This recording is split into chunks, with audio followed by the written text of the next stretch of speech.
Hey guys get ready with me. তো চলো আজকে আমি আমার এক্স বয়ফ্রেন্ডের সাথে ওইতে যাবো। ওই দিন ওর বাবার শ্রাদ্ধ অনুষ্ঠান থেকে আসার পর রাত 12টার দিকে আমাকে ফোন করে বলছি তোমাকে ওই দিন খুব সুন্দর লাগছিল, চলো না একদিন ওইতে যাই। আমি বলছি না বাবা, তুমি তোমার এক্স, তোমার সাথে আমি কেন ওইতে যাব। ও বললো কোনো ব্যাপার না, চলো না। খুব রিকোয়েস্ট করলো গাইস, তার জন্য আমি না করতেই পারলাম না।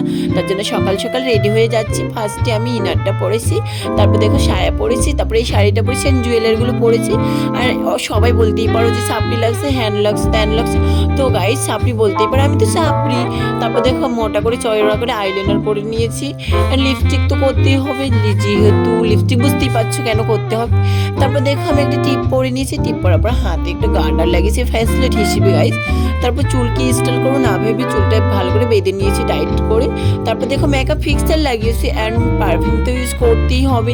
তারপর দেখো আমাকে কি সুন্দর লাগছে, আমার এক্স তো ফিদা হয়ে যাবে। টাটা সবাইকে।